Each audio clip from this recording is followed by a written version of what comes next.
How is it going, one and all? Welcome back to the channel. Welcome back to the show. We have got the FA Cup weekend back.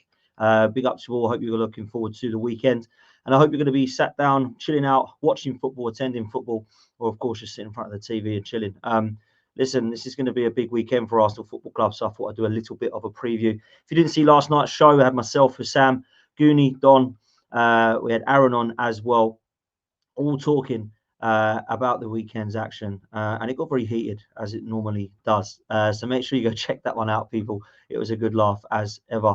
Hussam and Don literally going at it about Chelsea and about Liverpool and just about football in general, and it was quite funny to watch. So make sure that you go do that. Make sure you like and subscribe if you're new. Make sure you're subscribing, and if you haven't hit that like button already, it's the thumbs up. All you got to do is cancel the chat, hit the thumbs up, and click on the live chat and come back and join us. So please make sure that you do that. Listen, this is going to be a massive weekend for Arsenal, but it's going to be an even bigger weekend for Mikel Arteta. Is he under pressure? That's the debate you can have. That's the question mark for another podcast. Is he under pressure if he loses against Liverpool? I think the answer is yes, not just because he's gone out of another competition, but because he's lost 3 in a row. So this really is not an option for Mikel Arteta this weekend, and it has to be a win. I wanted to talk to you guys about the importance of the FA Cup and how important this fixture is, because there's a lot of debate about what the FA Cup means to people nowadays. Now, when I was growing up, it was the competition to win. If you weren't in Europe, of course, it was the one that everyone got into. But actually, when you look at the history of it in England, it is the biggest one. It's the major honour. It's the one that people will look at the end and go, yeah, that is a major. But actually, now, when you look at it, not a lot of people do. Not a lot of people look at the League Cup and FA Cup as anything that they see as anything more than an inconvenience that gets in the way of a one game a week that I'd prefer in the league. And I hate that attitude, man. I can't stand it. Trophies are what the game is all about.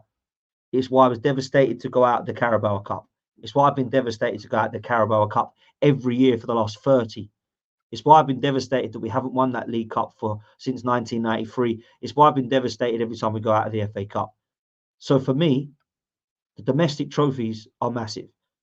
It classes whether you win a League Cup or an FA Cup as a major honour on your list. So whether you think as a fan it's individually important or not, trust me, the stats say it is.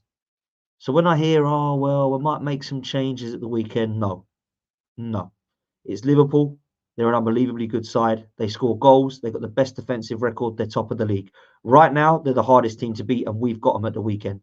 So that means that we have to go and beat them. We have to go and play a team that we believe is strong enough to beat Liverpool. None of this mucking around, none of these young players coming into it, none of it giving Winery a go and give Cozy Dubry a go off the bench. I don't want to hear any of that rubbish.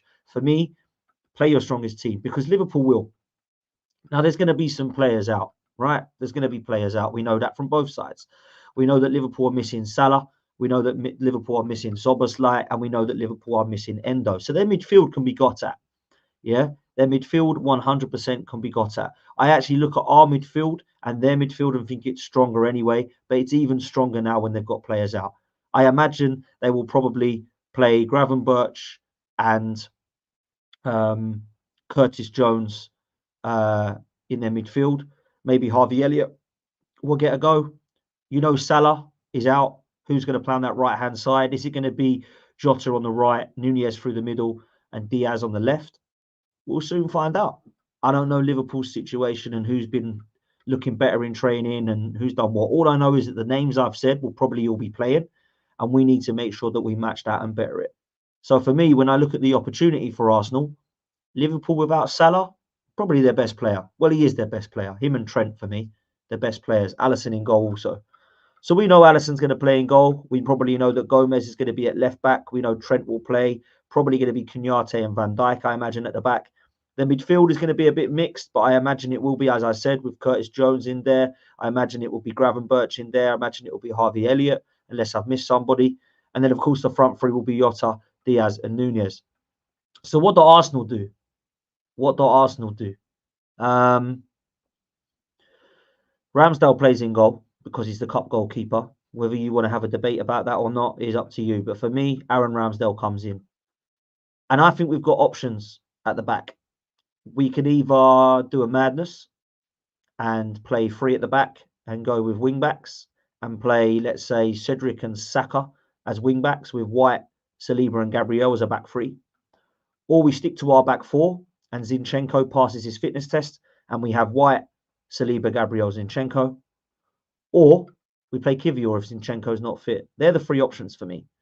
I don't really want to change the formation. I don't really want to see Kivior playing left back.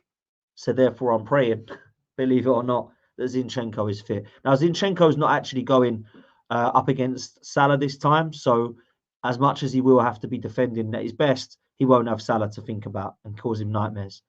But he's a player that I always worry about defensively, even when he's 100% fit. So to come back from fitness not in that way is a shame. It's also a shame Tomiyasu couldn't stay with Arsenal just for this game and then go out to the Asian Cup afterwards, but it is what it is. Kai Havertz at left wing back was another thing I heard, and then on the volley has said it in the chat there. Never seen it, if I'm honest. Apparently he's worked for Germany, but not something I look at and think, wow. Not something I look at in my brain and think, how will that work? I can't see how that will. Defensively, I don't really have much of a problem with Kai Havertz, which is mad when you pay 65 million for a player that should be doing it at the top of the pitch. But for me, I think I'd rather, if I had to play a wing back there, I'd rather play Saka or Nelson, if I'm honest, than play Kai Havertz. Listen, in midfield, it's going to be Rice, Kai Havertz, and Ødegaard, in my opinion.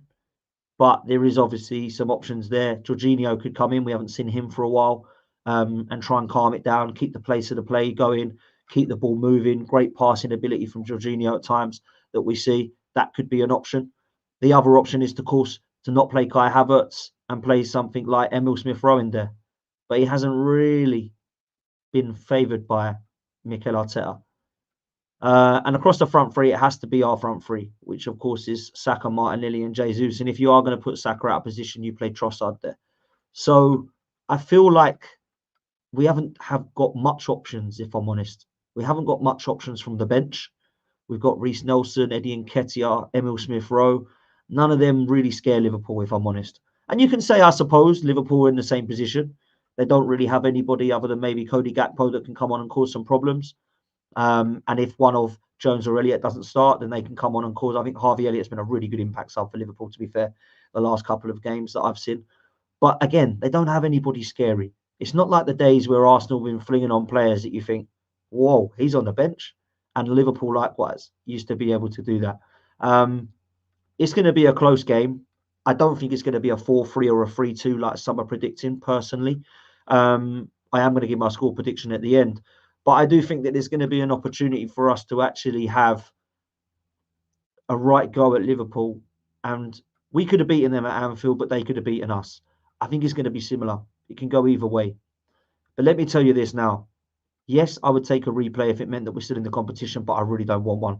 It's the last thing I need, if I'm honest. With the games that we've already had and the games that we're going to have piling up with the Champions League going to be starting in the next few weeks, again, I do not want any more fixtures that we don't need. So for me, it has to be a win tomorrow. And Mikel Arteta has to show that he can get through this.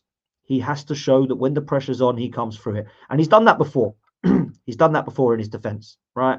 There's been pressure on Mikel Arteta, and he's managed to pick up the wins to keep him safe in the job. A lot of people are saying there's absolutely no pressure on Mikel Arteta whatsoever. But I think there should be, because every single manager at a big club should have pressure on him when they start losing games. It should never be, if you keep losing, you're safe. Don't worry about it. 5 you've lost in a row, doesn't matter. 6 you've lost in a row, doesn't matter. Credit in the bank. There is going to be huge pressure on him already. There is going to be massive pressure if he doesn't win the Liverpool game. And if he does go to Porto and he doesn't get through 2 legs, people are going to start questioning when we're actually going to win a trophy. Because then it's all on the Premier League. Now you can flip that round and you can say, we go through against Liverpool, we're probably the second favourites in the FA Cup to win it. Go through against Porto, we remain 4th favourites in the Champions League to win it. Remain in the league title and go and beat Palace and some of the other games that are coming up. And then we're looking towards 2nd and 3rd place in the league, a couple of points off Liverpool, thinking, yeah, okay, we're in a good position. And that's what we need to see, man. The latter. I can't be seeing any more of these dumping out of cups. I can't be seeing Arsenal silverware running away from us again. I don't really want to be in the situation of relying on winning a Premier League or a Champions League. So the FA Cup is a must. Let's have it right. Liverpool have got more chance of winning silverware than Arsenal this season. They're favourites to win the Carabao Cup. They're favourites to win the Europa League. They're top of the league. And if they beat us in the FA Cup, again, like we would, they'd go forward to be one of the favourites along with Man City to win the FA Cup as well. So actually, when you look at it, they're kind of favourites to win 2 of the 4, and they've got an unbelievable chance of winning the other 2 as well. So Liverpool are in a position where this FA Cup, it matters to them, trust me. But if they lost it, it wouldn't be the end of their season. Well, Arsenal haven't got the Carabao Cup to fall back on. Arsenal are in a Champions League with Real Madrid, Bayern Munich, Man City, PSG, the list goes on. But when you look at it, in the league, Arsenal don't look like winning that. Let's be real. Now, things can change. And I did this thing with predictions at the start, on the Race for Europe show. People can change their predictions. People can look at it and go, do you know what? Actually, I've looked at my top 6 and I'm going to change it. And they change it after 5 games. They change it after 10. They change it after 15. They change it after 20. And we've got to the 20 game mark, 19 game mark now. And people are changing it already. Before a ball was kicked, everybody had Manchester United finishing in the top 5. Everybody had Manchester City, Liverpool and Arsenal, along with Newcastle and Man United. Now people are putting Tottenham in their top 4. Now people are putting Villa in their top 4. People are putting West Ham now into their top 8. People are putting Manchester United and Chelsea outside of their top 7. This is how football changes. Now, in 5 games' time, when we get to the end of January, people might be tipping Manchester City to walk the league. They could be 10 points clear, for all we know. Arsenal could be down in 6th. It could be that Tottenham are down in 8th and Villa are 2nd in the league. You don't have a clue. And that will change people's predictions again. So you have to look at it overall. And personally, people have said to me, what's your top 7? What's your top 7 now? I've not really changed much on my top 7. I'm not going to, if I'm honest. I still feel that with Spurs and Newcastle's injury problems, that's caused them issues. But when they get them back, they'll be all right. Aston Villa, I think, will remain there. You just look at the form table. So as much as I'm sticking with Manchester City to win the league, I think it'll be a flip of a coin between Liverpool and Arsenal right now. But I am going to stick with Arsenal to come 2nd, Liverpool 3rd. I'm going to go with Aston Villa to come 4th. And I'm going to go with Newcastle and Spurs to make up that top 6. 7th, I think, will be Man United. And then I think 8th, 9th and 10th will be made up of Chelsea, West Ham and Brighton, but I'm not quite sure in what order yet. So that's my top 10. I'm not going to change that. But there's a lot of people that have changing stuff. And if I'm honest with you, I've changed a couple of teams, but some have changed all of them. They're like, I think Liverpool winning this league now. I think there's so much going on. So for FA Cup weekend, how important is it for everyone? Well, at this stage, it's important for all the big teams to go through. There are some Premier League sides that have drew each other. I think there's 5 Premier League teams that will end up going out. Some of which last night, obviously, Burnley went out. Brentford and Wolves drew. So there'll be one of those will be going out. Fulham went through. Tottenham went through. So today, all the big teams have got easier fixtures, really. Manchester City will go through. I expect this weekend. Also, I expect Manchester United and Chelsea to go through. I expect Newcastle to beat Sunderland. I expect Villa to go through against Middlesbrough. There's nobody that I look at and go, yeah, don't fancy them. So there's no shocks for me this time round. But Arsenal-Liverpool is going to be huge. So this is where it comes to my prediction, guys. This is where it comes to my prediction.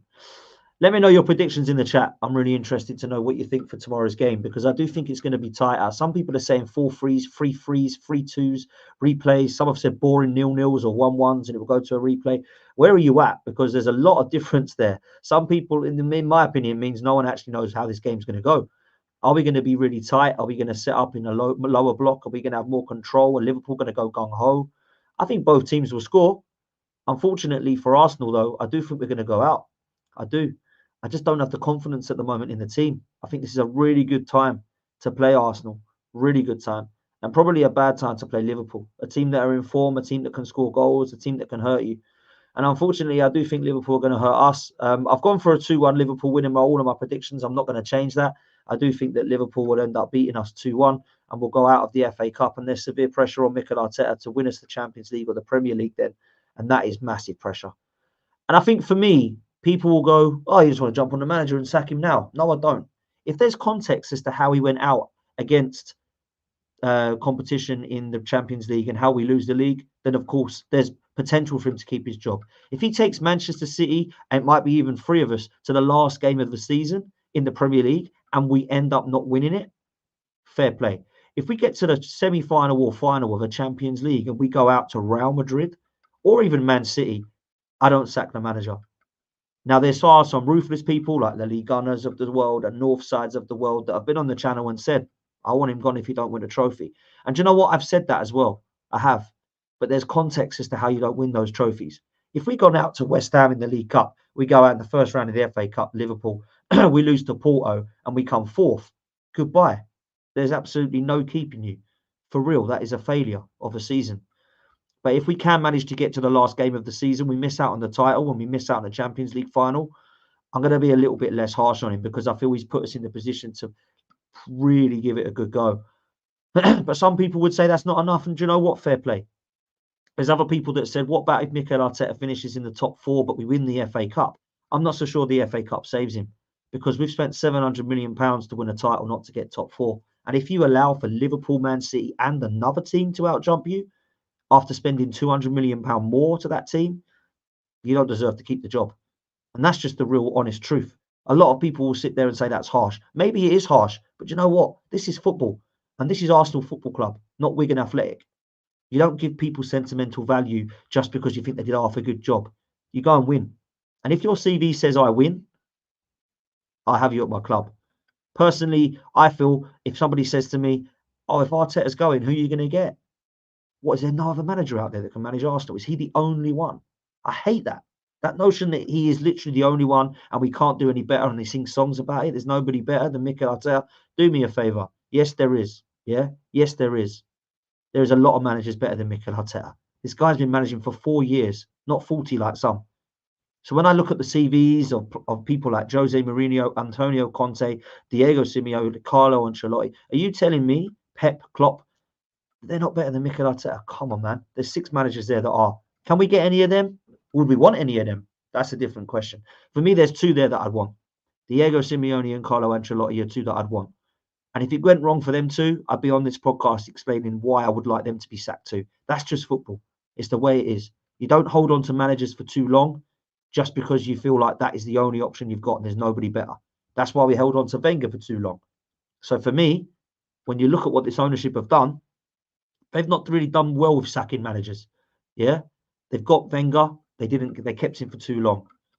Then they decided to sack Emery to start again. When really, let's be real, Tony Adams was right. Yeah, maybe he's toxic and negative as well, Tony Adams. But we got it the wrong way around, didn't we?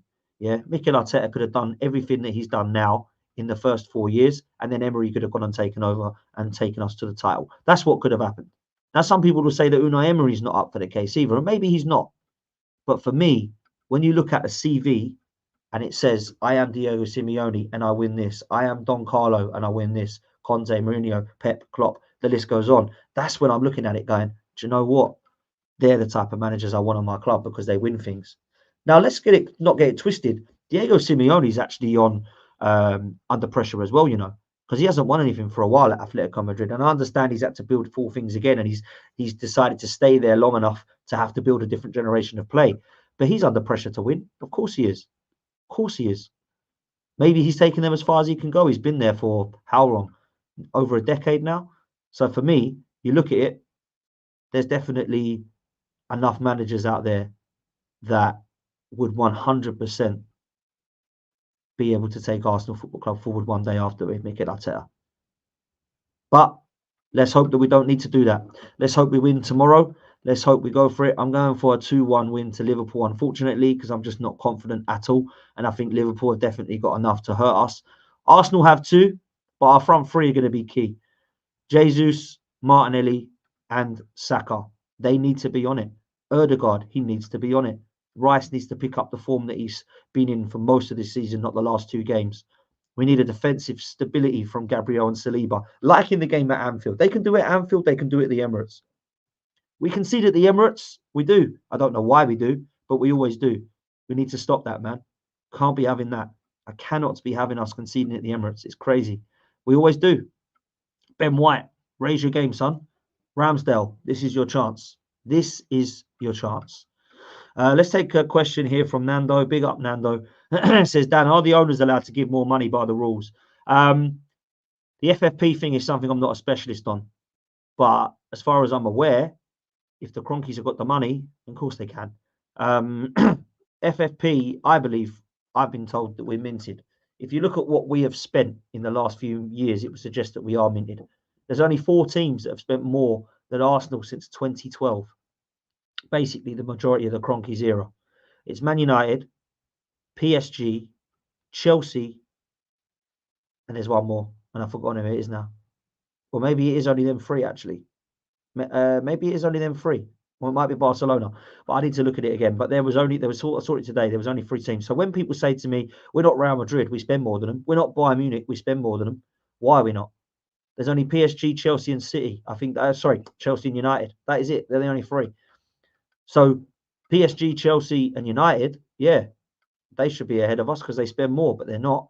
When you look at what we are compared to Real Madrid and Bayern Munich and all the other teams in and around the leagues, Man City, you think we spent more than them. So when people start crying about FFP, we're flying money around, but unfortunately, we're not spending it in the right areas. That leads me nicely to a close. We are linked with players. We are linked with players coming out of our ear holes. I don't have any understanding of who we want and how close to the truth it all is. Kieran Tierney does not want to come back to Arsenal. I don't blame him. He knows he's not in favour. He's probably going to go and play first team football out there. I would love to have him back. I would say you're coming back, Kieran, you're playing, and you're probably not going to lose your place because at the moment we're struggling at left back. Even when Timber comes back, because he can play on the right as well. That would be something I would do.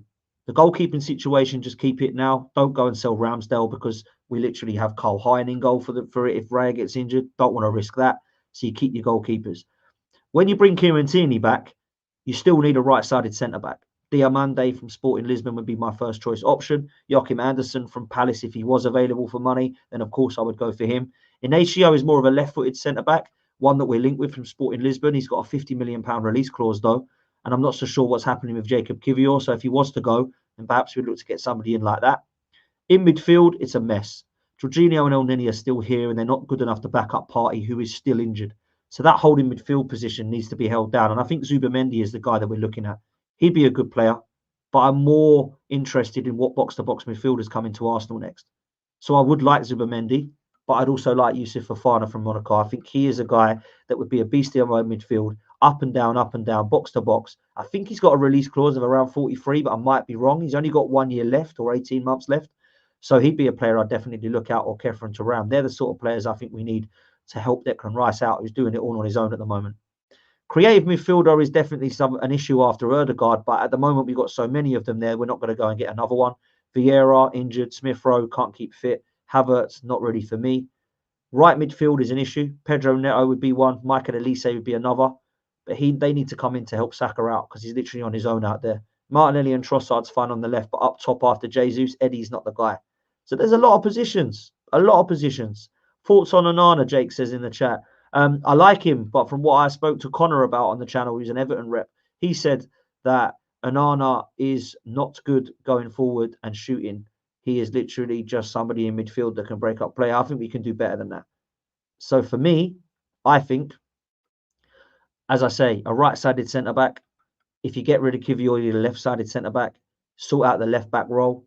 You've still got to sort out defensive midfield and box-to-box midfield and right wing and striker. And people say we need 1 or 2 players.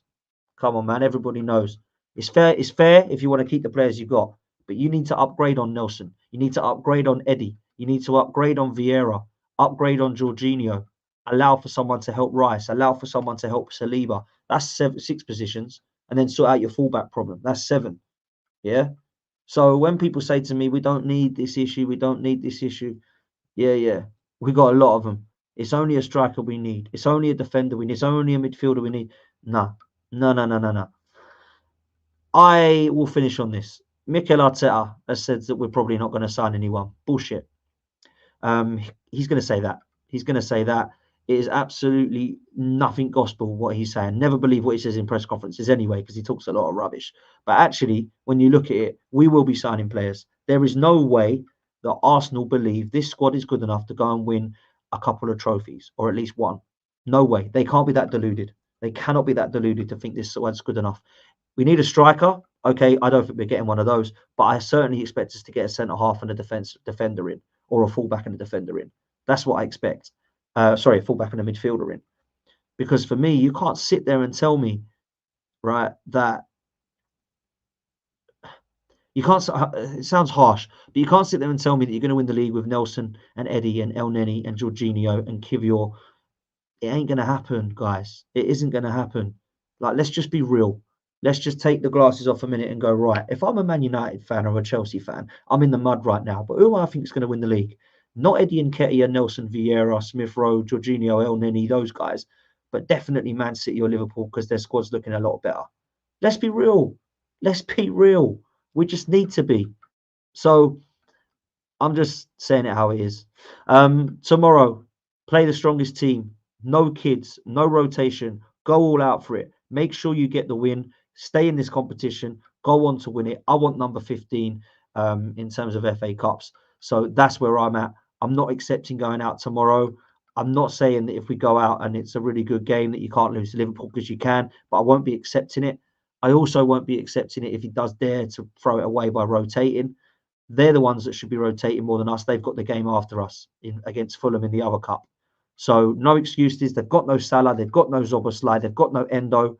Yes, we've got a couple of injuries too, but we go all out for it. If we can go there and pick up a point at Anfield when they do have Szoboszlai, Endo and Salah with the injuries we've got, and we keep the same team we've got and they have another 3 gone, it's got to be Arsenal tomorrow, man. It's got to be. We're out of here, people. Big up the Arsenal. Big up to you all. Smash a like and subscribe on your way out, and we'll see you next time. Take it easy, people.